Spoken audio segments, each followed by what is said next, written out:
बिस्मिल्लाहिर्रहमानिर्रहीम, अस्सलाम वालेकुम नाज़रीन। मेडिकैम खेलो Pakistan HBL PSL 10 powered by me body spray and the orchid school. इसके साथ मैं हूं आपका मेज़बान डॉक्टर बुलंद इकबाल। मेरे साथ मौजूद है मेरी साथी मेज़बान नसीम हमीद। अस्सलाम वालेकुम, खैरियत से आप ठीक हैं? माशाल्लाह। और नाज़रीन हमारे साथ जो स्पॉन्सर्स मौजूद हैं, मर्करी ग्रुप का हमें ताबुन हासिल है। मर्करी ग्रुप की जानिब से जो है वो जेंट्स में वेस्टर्न ब्रीफ्स, बच्चों में लेगिंग्स, ख़वातीन की लेगिंग्स अशिया और उसके साथ साथ डायबिटिक सॉक्स जो कि शुगर के पेशेंट्स होते हैं, उनके पाँव में अक्सर ज़ख्म हो जाता है तो उनको मेडिकेटेड सॉक्स की ज़रूरत होती है। मर्करी ग्रुप वाइट कंपनी है जो कि मेडिकेटेड सॉक्स बनाती है। इनका हमें ताबुन हासिल है, आप ये गिफ्ट हैम्पर हमारे पास से हासिल कर सकते हैं। इसके अलावा हमें ताबुन हासिल है सलमान्स फूड का। सलमान्स फूड जो कि 1950 से फूड के बिज़नेस में मौजूद हैं और ज़बरदस्त किस्म के सॉसेज, जैम्स और चटनी और पता नहीं क्या क्या चीज़ें बनाते हैं जो कि आपकी कुकिंग को चार चांद लगा सकती है। इसके अलावा नाज़रीन मेडिकैम ग्रुप ऑफ कंपनीज़ का हमें ताबुन हासिल है। मेडिकैम के भी गिफ्ट हैम्पर्स हमारे साथ मौजूद हैं। अब नाज़रीन प्रोग्राम को मज़ीद आगे बढ़ाना चाहेंगे। हमारे जो मेहमान हमारे साथ मौजूद हैं, हमारे गेस्ट, हमारे पैनलिस्ट खालिद लतीफ़ साहब हैं, किसी तारुफ के मोहताज नहीं है, इंटरनेशनल क्रिकेटर हैं, क्रिकेट एनालिस्ट हैं। अस्सलाम वालेकुम, खैरियत से आप? फर्स्ट क्लास हैं। और नाज़रीन इसके अलावा हमारे साथ मौजूद है नवीद ज़मीर साहब, क्रिकेटर हैं, क्रिकेट एनालिस्ट हैं, आपको भी खुशामदीद कहना चाहते हैं। और जनाब हमारे साथ मौजूद है आसिम खान अमरोवी साहब। आसिम खान अमरोवी साहब आपको भी खुशामदीद कहते हैं। खैरियत से? बहुत फर्स्ट क्लास है। बहुत शुक्रिया sir, thank you very much. Welcome.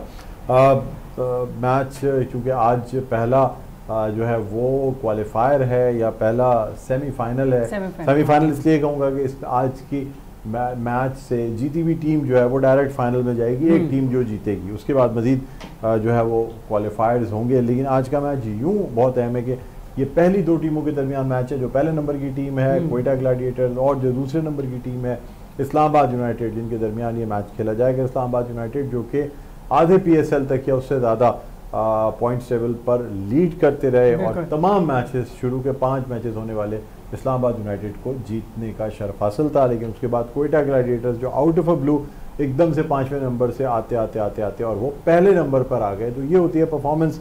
जब कोई टीम परफॉर्मेंस दिखाना शुरू करती है तो फिर जो इस तरीके से परफॉर्मेंस दिखाती है। अच्छा, बहुत सी बातें की गई। इस्लामाबाद के लिए भी कहा गया कि या क्वेटा के लिए कहा गया कि क्वेटा को एक आसानी ये हुई कि क्वेटा के मैचेस लास्ट में पड़े। जब सारी टीमें मैचेस खेल रही थी, मतलब सारी टीमें थक गई थी। हाँ, क्वेटा की टीम बैठ के सबके मैच देख रही थी, उनके पूरी सबकी टेक्निक्स देखते रहे, प्रैक्टिस करते रहे। उसके बाद जब उनके मैचेस शुरू हुए तो उन्होंने कहा आओ बताता हूँ, हमने सब चीज़। अच्छा डॉक्टर साहब, एक चीज़ और भी हो गई। देखिए क्वेटा बिल्कुल अपनी परफॉर्मेंस के जरिए फर्स्ट पोजीशन पर रही। इस्लामाबाद ने बिल्कुल बहुत अच्छा कमबैक किया, सेकंड पोजीशन पर आ गई है, कमबैक किया। वरना एक पोजीशन ये थी कि इस्लामाबाद की टीम शायद अगर तो पेशावर की टीम अच्छा परफॉर्म कर लेती और दोनों मैचेस जीत जाती तो बहुत कभी इम्कान थे इस बात के कि इस्लामाबाद की टीम जो है वो इस दौर से आउट ही हो जाती। लेकिन इस्लामाबाद देखें अब क्या बात है, क्या अब सेकंड नंबर पे मौजूद है। बहरहाल खालिद लतीफ़ साहब से जानना चाहेंगे सर, ये जो मतलब एक तरफ पहले ये कहा गया जी क्वेटा की टीम के मैचेस गलत लास्ट में एक साथ रख दिए गए,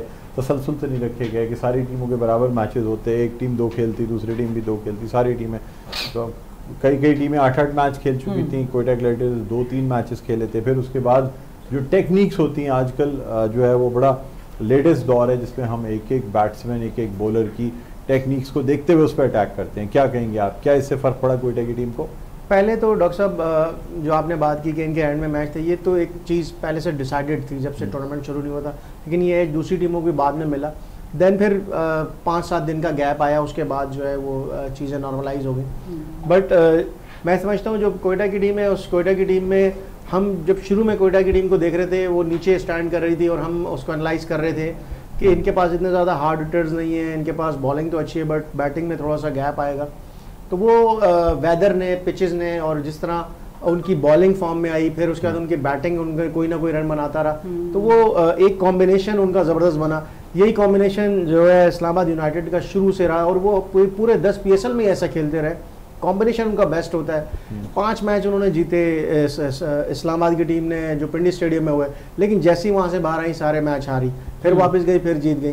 तो अब ये उनका मैच है वहाँ से बाहर। इस पर मैं थोड़ा सा आपकी बात पे इसलिए इत्तेफाक नहीं करूँगा कि देखिए सब पाकिस्तानी टीमें हैं और तमाम ग्राउंड जो है ना पाकिस्तान के ग्राउंड्स हैं। हम कहीं इंग्लैंड या ऑस्ट्रेलिया या न्यूजीलैंड जाके नहीं खेल रहे हैं। ये ब्रिस्बेन भी नहीं है ना डॉक्टर, बात ये है। मैं जो बात को बताना चाह रहा हूँ, ये ब्रिस्बेन ऑस्ट्रेलियन की वो नहीं है।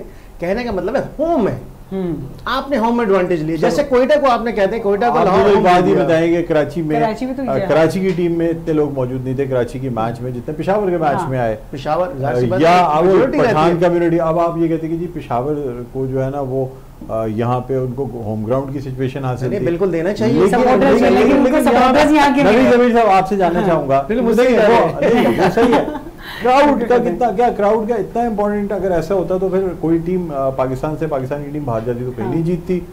दूसरी टीमें जो आती भाई जो मतलब वो है वो असल तो जीत ही वही है जो पराए देश में जाके जीते जाते हैं। अच्छा, इस्लामाबाद की टीम भी देखा जाए तो जरूरी तो नहीं है कि इस्लामाबाद की टीम पिंडी के स्टेडियम में ही ज्यादा खेलती हो, क्या पता वो आज परफॉर्म ठीक है ना। वो तो देखिए पाकिस्तान खिलाड़ी तो वो हैं जो कि हर ग्राउंड में खेल रहे होते हैं। और पाकिस्तान की तो आबो हवा देखें, कराची में रहने वाले आदमी को ना इस्लामाबाद जाके कोई मुश्किल होती है ना लाहौर जाके। हम एक तरीके की आबो हवा के आदी हैं पाकिस्तानी। हम शायद अगर किसी सर्द मुल्क में चले जाएं तो शायद कोई प्रॉब्लम हो। क्या कहेंगे आप? डॉक्टर साहब देखें, जो आपने बात करी ना कि ग्राउंड्स का में एक ग्राउंड में मतलब होम ग्राउंड का एडवांटेज मिलता है टीम को, उसकी बेसिक वजह जो होती है, अभी आपको याद होगा चैंपियंस ट्रॉफी खेली गई थी, इंडिया को तो होम ग्राउंड बन गया था, दुबई टूर्नामेंट था इंडिया के लिए देखा जाए तो, उन्होंने एक ही ग्राउंड में सारे मैचेस खेले और वो 4 स्पिनर लेकर के उस टूर्नामेंट के अंदर, जबकि पाकिस्तान की तरफ से कोई इतने स्पिनर भी नहीं खेल रहे थे, क्योंकि पाकिस्तान ने एक ऐसा स्पॉटिंग ट्रैक बनाए थे कि जहाँ पे, लेकिन अनफॉर्चुनेटली उनको दुबई आना खेलना पड़ गया, तो उन्होंने वो ग्राउंड पे अपनी तैयारी कर ली, उन्होंने पूरी टीम पाकिस्तान के भी तो होम ग्राउंड था ना कराची में मैच। नहीं आप सुनिएगा, जो तैयारी थी ना टूर्नामेंट की, उसमें जो पाकिस्तानी ट्रैक के पाकिस्तान के सामने में नहीं था कि दुबई मैच वहाँ पे मुंतकिल हो जाएगा, बाद में मुंतकिल हुआ ना, दुबई में तो खेलने के लिए आ रहे हैं, तो उन्होंने वहां से तैयारी करी अपने हिसाब से। पाकिस्तान के मैचेस तो यहाँ पर ज्यादा थे, पाकिस्तान ने सपोर्टिंग ट्रैक बनाए थे, ठीक है। अब इंडिया को क्या एडवांटेज मिला कि उनकी एक ही जगह पे खेले, तो ये एक एडवांटेज होता है होम टीम का, वो उनका होम ग्राउंड बन गया। मतलब आप ये कह रहे हैं कि जो टीम्स जहाँ पे ग्राउंड में खेल रही होती हैं उनको क्राउड का भी सपोर्ट होता है, उस ग्राउंड का भी सपोर्ट होता है, समझ में आ जाती है। सबसे बड़ी बात ये है समझ आ जाती है। बहुत सारी चीजें होती हैं, हवा का भी ताल्लुक होता है बहुत सारी जगहों के ऊपर, पता होता है वहाँ पे खेलने का। जो अब आप ग्राउंड में, जैसे कल ही 3 दिन पहले आप भी एक बात कह रहे थे, हम खेलते थे एक एंड से खेला करते थे, तो वो एक एडवांटेज, एक टीम जो होम ग्राउंड पे खेली उसको एडवांटेज होता है, लेकिन बाहर से टीम आती है उसको एडवांटेज नहीं मिलता।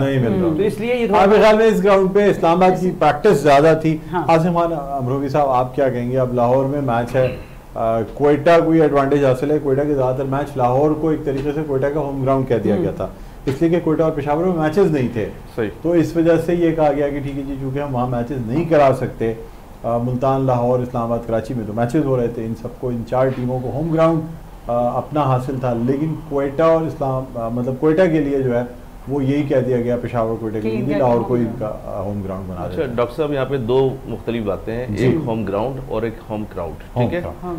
क्राउड का आई डोंट थिंक कि इतना बड़ा असर पड़ता है, लेकिन ग्राउंड का जरूर पड़ता है। जिस पिच के ऊपर आप खेले होते हैं, जिस पे आप यूज टू होते हैं, ज्यादा मैक्सिमम अपने मैचेस खेले होते हैं, प्रैक्टिस ज़्यादा होती है, तो आपको थोड़ी सी वहाँ पे आसानी होती है।